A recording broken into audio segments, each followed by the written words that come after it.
So it's clear we need a better definition of consciousness. What it's like is just not going to resolve this debate between these two theories of consciousness. It's not clear whether they're even talking about the same thing when they're talking about consciousness.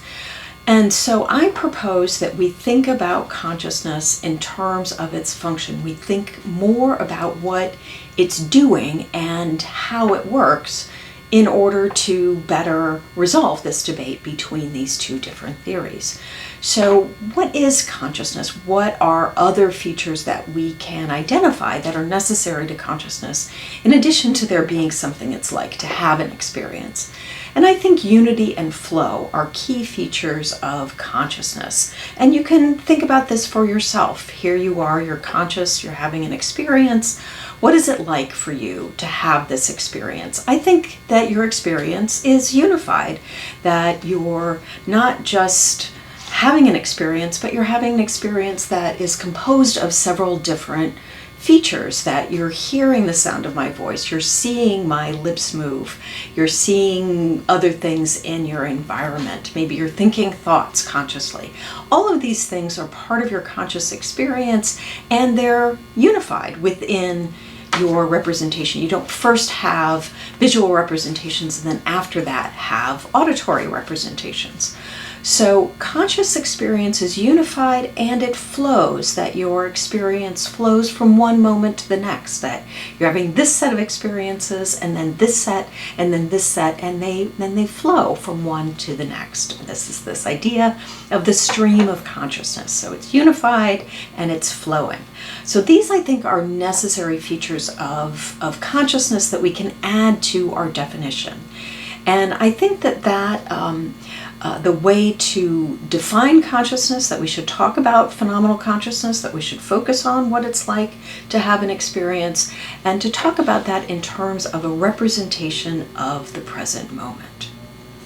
What it's like to have an experience is just what it's like for you now. And that's not to say that every representation that you're having is at this moment conscious. There are all kinds of sensations and thoughts that are being processed now that aren't part of your representation of now, part of your representation of this moment. That consciousness is a selection of the representations that are going now in order to have the content of representing now. And I adopt the Consumer Semantic Theory of representational content. According to that theory, a representation has the function of varying in relation to what it represents. So, you have a visual representation of this little brain, and it represents green, and it represents brain to you, and it's squishy, and my representation has the content of green brain because it varies according to those features of this brain.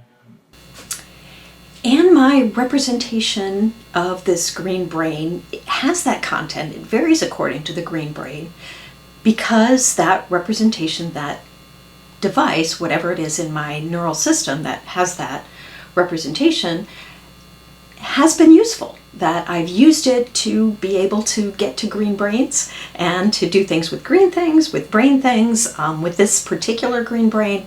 So your system develops representations that vary according to things in the world because that variation has been useful to other systems to do other things with that representational relation.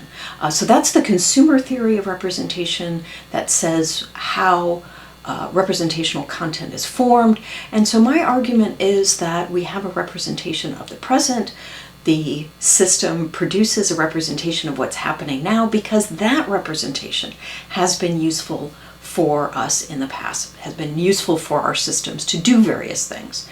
And that's not that so what is it that the representation is varying in accord with? It's not everything that I'm representing now. It's not even everything that's happening simultaneously in the world.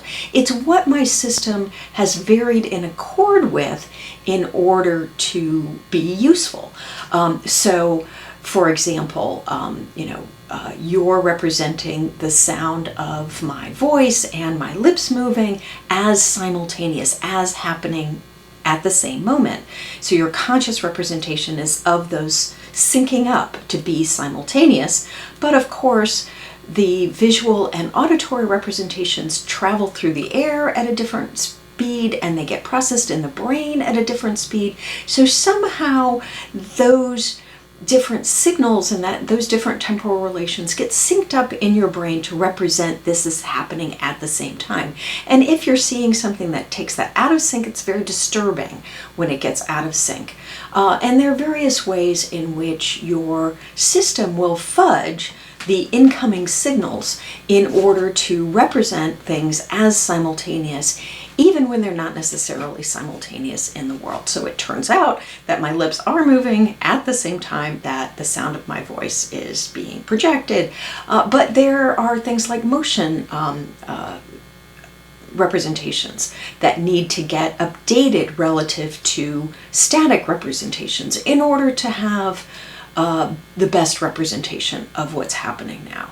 So it's content. Your brain produces content that your system needs, and it varies according with things in the world in order to be useful. And so that is not necessarily exactly how things are. In fact, there is nothing green out in the world. There are just light reflectance frequencies, and so my representation of this as green is also a way in which the brain is representing what the world is varying in accord with the way the world is in order for my systems to use that representation in various ways. So that's the consumer theory.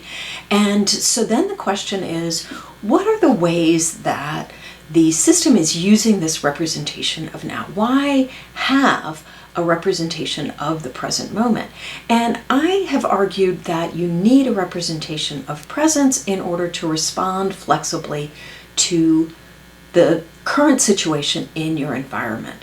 That if you just have one possible response in relation to what's going on, then that doesn't need to be consciously represented, that you don't need a conscious representation if all your system needs to do is calculate the best response in relation to things that have happened in the past. And that can be quite complex, but you don't need conscious representations in order to have a singular output.